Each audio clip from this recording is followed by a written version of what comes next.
it's just, simple times like this when, I remember when I had, my run in the music community, and, those are some crazy times back in the day, back in the heyday of ukulele bluegrass music, down in the height of, the ukulele bluegrass age. We had down in Ichabod, Illinois, the bluegrass capital of the world, really.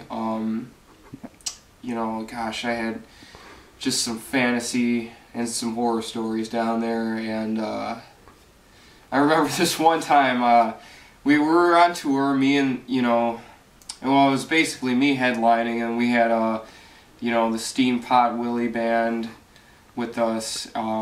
They were opening for us, and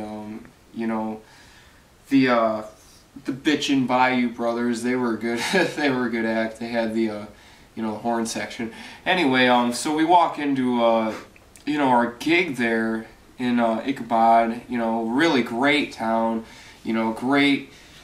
Great seafood, and we're supposed to be there at 7 o'clock. The gig starts at 8 o'clock, and we get in there, and I'm sweating bullets, and I walk in, and I'm sweating bullets. I see the owner, Earl, and he's sweating bullets too, and we're looking at each other just like, what's gonna happen now, right?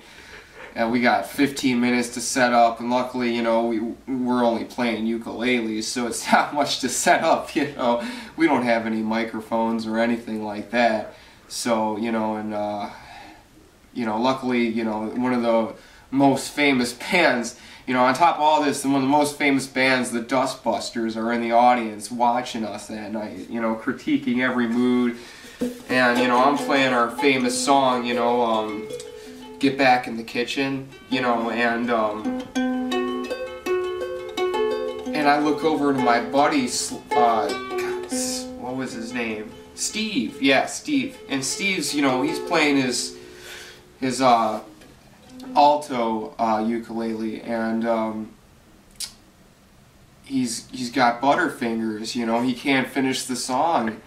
And, so I have to step in and take a solo, because he can't finish. He's throwing up, he has to get down on his knees and throw up, and, and then I have to clean up, the puke with my feet. Luckily I was wearing Hush Puppies, so it didn't, it didn't stain that bad.